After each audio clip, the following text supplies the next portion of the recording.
हिंदी और उर्दू के भारतीय लेखकों में से एक मुंशी प्रेमचंद का जन्म 31 जुलाई सन 1880 को वाराणसी के निकट लम्ही गांव में हुआ था। उनकी माता का नाम आनंदी देवी था तथा पिता मुंशी अजाय बराय लम्ही में डाक मुंशी थे। बचपन से ही पढ़ने के शौकीन प्रेमचंद की शिक्षा का आरंभ उर्दू फारसी से हुआ और जीवन यापन का अध्यापन से। मूल नाम धनपत राय श्रीवास्तव, प्रेमचंद को नवाब राय और मुंशी प्रेमचंद के नाम से भी जाना जाता है। सन 1898 में मैट्रिक की परीक्षा उत्तीर्ण करने के बाद वे एक स्थानीय विद्यालय में शिक्षक नियुक्त हो गए। नौकरी के साथ ही उन्होंने पढ़ाई जारी रखी। सन 1910 में उन्होंने अंग्रेजी, दर्शन, फारसी और इतिहास लेकर इंटर पास किया और 1919 में बीए पास करने के बाद शिक्षा विभाग के इंस्पेक्टर पद पर नियुक्त हुए।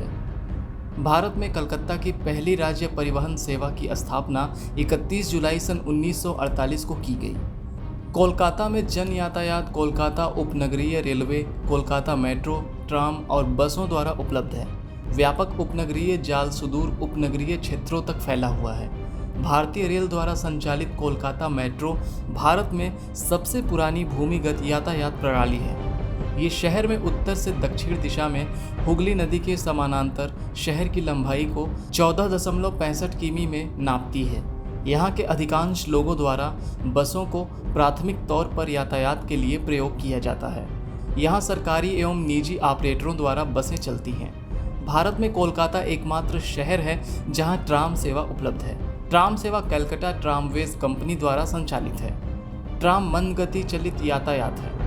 वह शहर के कुछ ही क्षेत्रों में सीमित है। मानसून के समय भारी वर्षा के चलते कई बार लोक यातायात में व्यवधान पड़ता है। राष्ट्रपिता महात्मा गांधी ने 31 जुलाई सन 1933 को अहमदाबाद स्थित साबरमती आश्रम को छोड़ा था। साबरमती आश्रम एक ऐसा ऐतिहासिक स्थल है जिसने देश की आज़ादी के पीछे की लड़ाई को करीब से देखा है। राष्ट्रपति महात्मा गांधी द्वारा निर्मित साबरमती आश्रम गांधी अनुयायियों के लिए किसी तीर्थ स्थान से कम नहीं है। गांधी जी एवं उनके साथी स्वतंत्रता संग्रामी देश की आज़ादी के लिए ब्रिटिश सरकार के खिलाफ यही बैठकर योजना बनाते थे। सन 1917 से 1930 तक इस ऐतिहासिक स्मारक में गांधी जी ने अपना जीवन बिताया था। यहाँ से जाने के बाद वे अपनी पत्नी एवं करीबी लोगों के साथ महाराष्ट्र में स्थित सेवाग्राम आश्रम में रहने लगे थे।